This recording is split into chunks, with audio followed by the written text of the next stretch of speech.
KBS 뉴스 특보입니다. 잠시 후 한덕수 국무총리가 의사 집단 행동과 관련해 대국민 담화를 발표합니다. 스튜디오에 이충원 의학 전문 기자 나와 있습니다. 어서 오십시오. 네. 이 한덕수 국무총리가 대국민 담화를 앞두고 있는데 어떤 내용이 담길까요?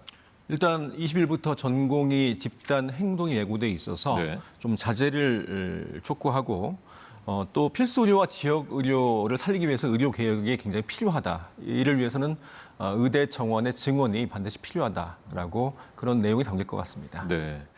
이 위기 경보 지금 단계가 몇 단계로 되어 있죠? 상향될 수 있다는 이야기를 일단 4단계로 되어 있습니다. 네네. 관심, 주의, 경계, 심각인데 현재는 3단계인 경계 상태인데 일각에서는 4단계인 심각으로 상향 가능성도 있다는 얘기가 나왔지만 이번 담화에는 아마 들어가지 않을 가능성이 큽니다. 이렇게 만약에 앞으로 의료 공백이 심해지게 되면 4단계로 상향 가능성이 상당히 크고요. 그렇게 되면 군의관이나 공중보건인 등을 대체 인력으로 해서 대학병원 등에 배치할 수가 있고요. 또 군병원, 경찰병원, 보훈병원, 산재병원 등 공공병원에서도 민간인을 진료할 수 있도록 허용이 됩니다. 네. 자, 이 전공의들이 만약에 집단 행동에 들어가게 되면 중환자가 많이 지금 배치되어 있는 서울에 있는 대형 병원이죠. 빅5 병원, 서울대, 세브란스, 삼성서울, 서울 아산 그리고 서울 성모병원 진료 차질이 우려되는데 현재 상황은 어떻습니까? 16일 오후 6시 기준으로 해서 10개 병원 전공의 235명이 사직서를 제출을 했고요. 103명은 근무를 안 했습니다.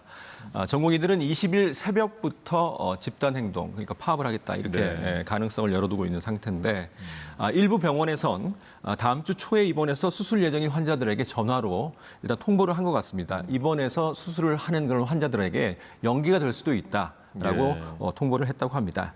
대부분의 병원은 내일 상황을 좀 봐야 앞으로 어떻게 진행이 될지를 알 수 있다. 이렇게 얘기를 하고 있습니다. 예, 말씀하신 내용 살펴보면 삼성 서울병원이 오는 21일까지 입원 예정인 일부 환자들의 수술을 연기했고 또 세브란스 병원이 다음 주에 예정된 수술을 취소하고 있다 이런 소식이 전해지고 있는데 바뀔 수 있는 부분이겠죠?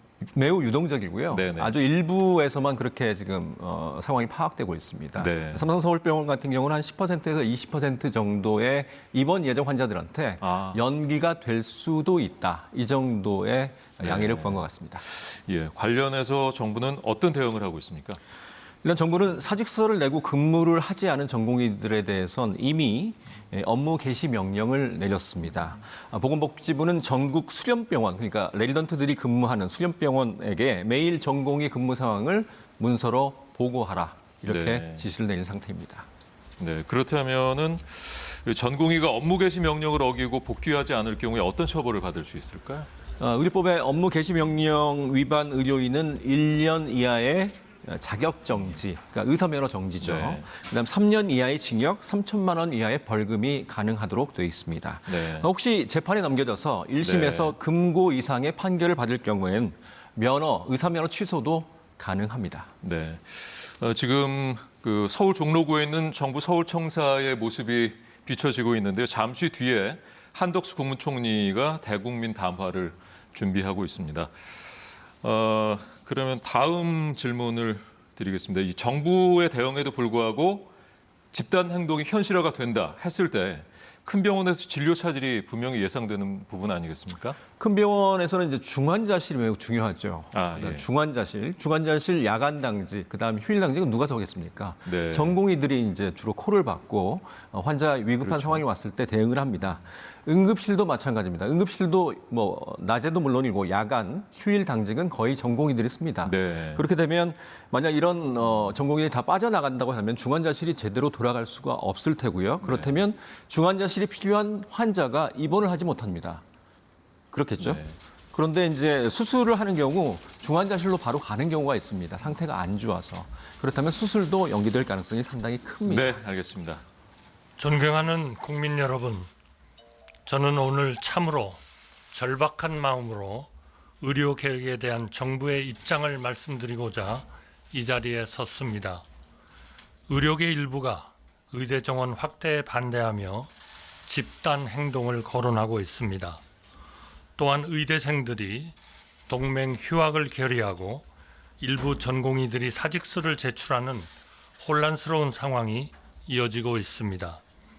이런 움직임이 실제 행동으로 이어져 의료 공백이 벌어지면 그 피해는 고스란히 국민들에게 돌아가게 됩니다. 이는 국민의 생명과 건강을 볼모로 삼는 있어서는 안 되는 일입니다.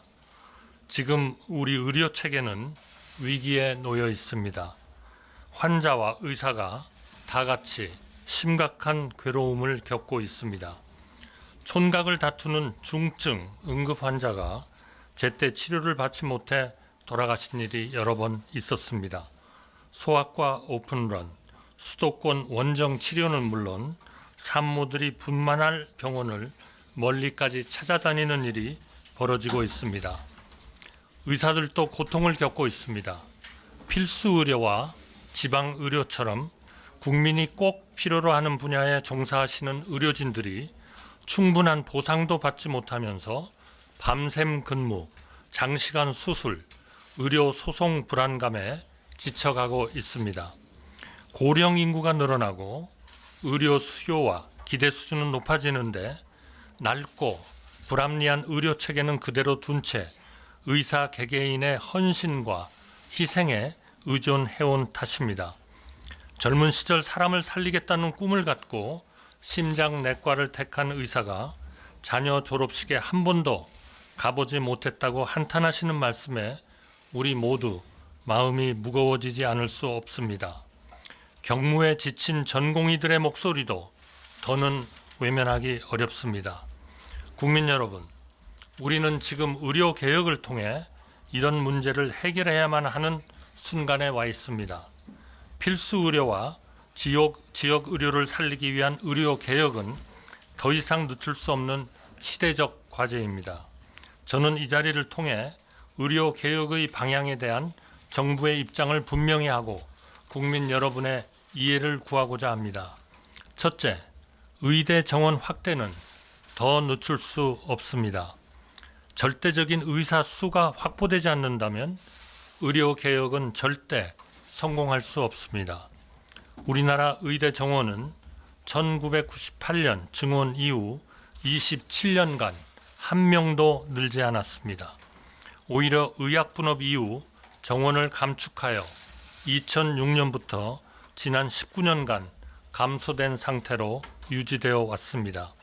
늘어나는 고령 인구와 높아지는 의료 수요에 비해 지금의 의대 정원은 턱없이 부족합니다.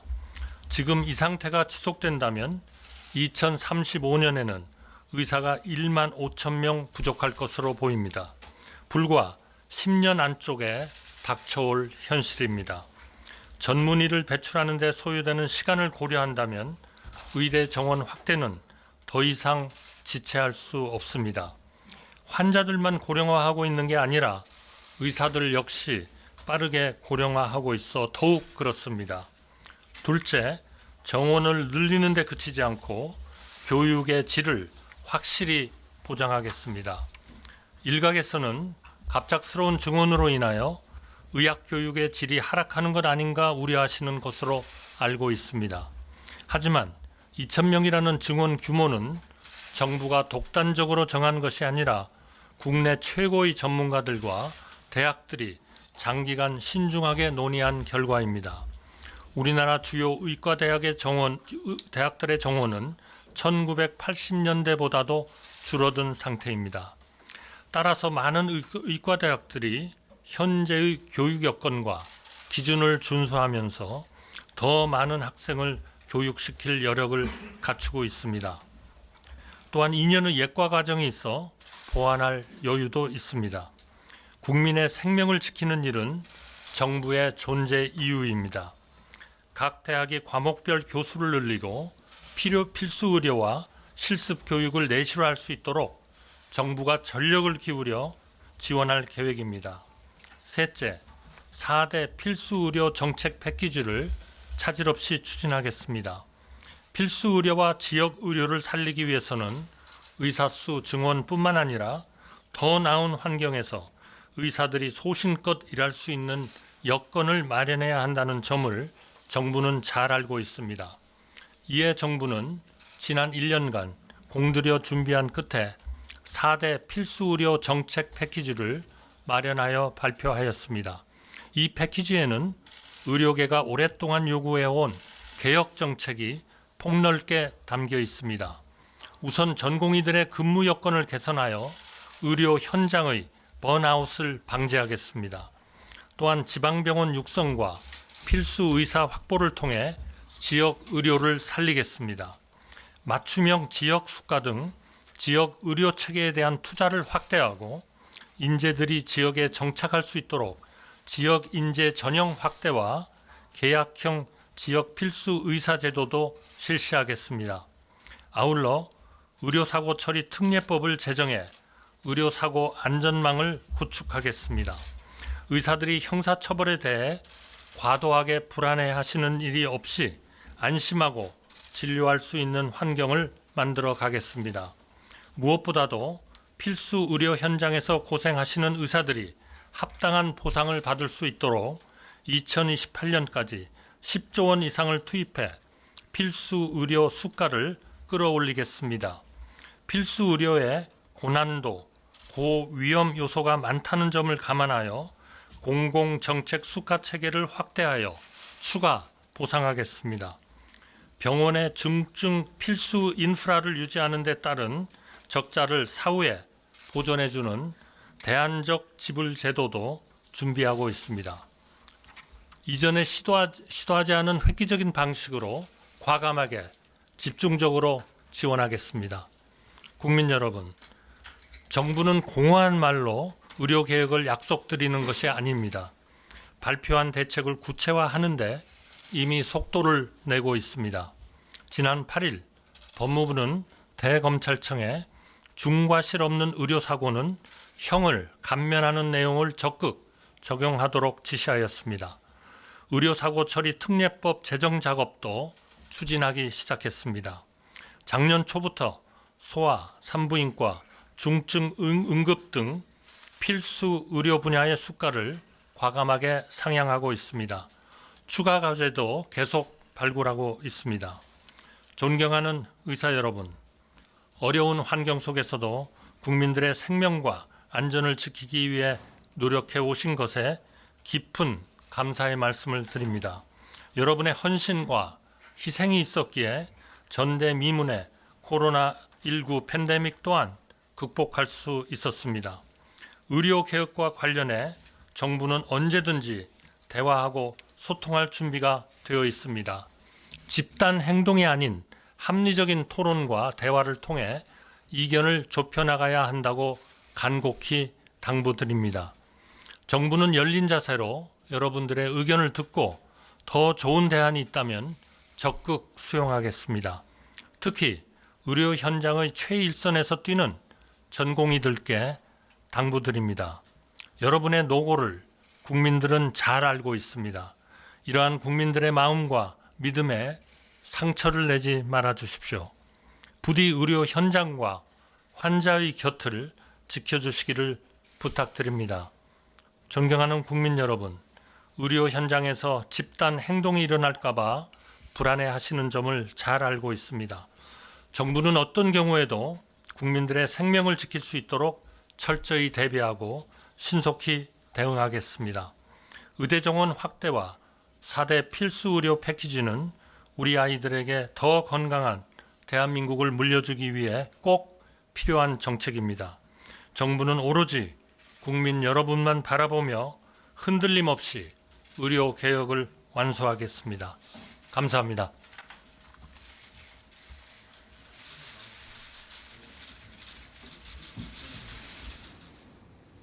네, 서울 정부 서울청사 연결해서 한덕수 국무총리의 의사 집단 행동과 관련한 대국민 담화를 들어봤는데요.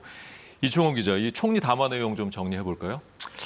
일단 전공의 집단 행동이 예고돼 있지 않습니까? 거기에 대한 강경 대응 방침을 또다시 천명하지 않을까 했는데 일단은 전공의들을 자극할까 봐 그런 건지 전공의들에 대한 강경 대응 그런 방침은 그러면 4단계까지는 얘기는 안 했고요. 일단 설득과 필수 의료 강화의 필요성을 역설했습니다.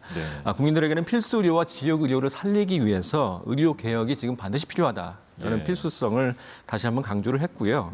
그래서 이를 위해서는 의대 정원을 꼭 증언해야 된다. 이 필요성을 역설했습니다. 네. 또 의사들에게는 필수 의료 패키지를 4대 정책을 네. 지난번에 내놓은 적이 있는데 예를 들어서 의료사고 처리 특례 방법을 제정하는 거 네. 이를 통해서 이제 의사 형사처벌의 위험을 좀 감소시키겠다. 또 필수 의료 수가를 10조 원 정도로 투입해서 점차 인상하겠다라는 내용인데 이걸 차질 없이 추진하겠다는 내용을 또 밝혔습니다. 전공의들에게는 전공의가 환자 곁을 꼭 지켜달라라는 당부를 했고요. 네. 또 하나는 의료 개혁에 관련해서는 언제든지 대화와 소통의 채널이 열려 있다. 소통하자 이런 식으로 당부를 했습니다. 네, 알겠습니다. 저희 이제 이 담화 내용과 상관없이 전공의들은 집단 행동에 또 들어갈 수 있는 부분이죠. 사실 앞서 빅5 병원 얘기했지만 네네. 중환자들, 특히 암 환자들이 많이 입원해 있고 또 네네. 수술도 예정돼 있는 상황입니다. 네네. 중환자실, 응급실, 야간 당직 주로 전공의들이 서고요. 또 응급실 당직은 주로 전공의들이 쓰지 않습니까? 그렇습니다. 만약 파업이 현실화돼서 전공의들이 빠져나가게 되면 그 네. 공백들은 교수나 전임의들이 메꾸게 될 겁니다. 예. 하지만 현재 필수 의료라고 하는 내과, 외과, 산부인과, 소아과 등은 전공의 네. 자체가 모자라기도 하고요. 그렇기 때문에 교수들이 당직을 서는 경우도 있는데 네. 언제까지 버틸 수 있을지는 알 수가 없습니다. 또 큰 수술에서는 전공의가 한두 명이 들어가서 수술 보조, 같이 수술을 하는데 네, 네, 여기서 네, 또 빠져나가게 되면 수술을 진행할 수가 없겠죠. 또 네, 수술이 연기될 가능성이 크고요. 예. 입원과 수술 모두 연기될 가능성이 상당히 있는데 앞서 말씀드린 것처럼 전임의들이 투입이 되겠지만 일주일 열흘 이상 가게 되면 상당히 번아웃 될 가능성이 상당히 큽니다. 예, 그렇다면 과거 사례를 조금 살펴봤으면 좋겠는데요. 2020년도에도 의대 정원 늘리고 공공의대 설립을 추진했지만 결국 이 전공의들의 집단 행동이 실패하지 않았습니까? 2020년 7월에 정부에서 이제 의대 정원을 400명씩 10년간 4,000명을 늘리겠다라고 발표를 했고요. 네. 또 더하기 공공의대 설립도 추진하겠다라고 얘기를 했습니다. 그에 대응해서 전공의들이 이제 집단 행동에 돌입을 했는데 네. 이때도 정부는 업무 개시 명령을 내렸습니다만 전공의들이 거의 복귀하지 않았습니다. 대한전공의협의회 회원에서 회원들에게 예. 휴대전화를 끄고 외부 접촉을 차단하라라는 블랙아웃 지침을 내리면서 거의 이제 연락이 닿지 않았던 거죠. 당시 의대생도 수업 거부, 그다음에 국가시험 실기시험 응시를 하지 않아서 의사 고시 자체가 연기되기도 했습니다. 근데 당시에는 코로나19 팬데믹 상황이었습니다. 2020년도면. 그래서 코로나 이후 재논의하겠다라는 합의문에 서로 서명을 한 뒤에 사실 이 정부에서 추진하는 의대 정원 증원은 유야무야됐습니다. 네. 네, 이 전공의들의 집단 행동이 담화 이후에 어떻게 진행이 될지 한번 또 살펴봐야 되겠습니다. 네, 이충원 의학전문기자 고맙습니다. 네, 서울 정부 청사에서 있었던 한덕수 국무총리의 이 의사 집단 행동과 관련한 대국민 담화 관련해서 또 이충원 의학전문기자와 이야기 나눠봤습니다. KBS 뉴스 특보를 마칩니다. 고맙습니다.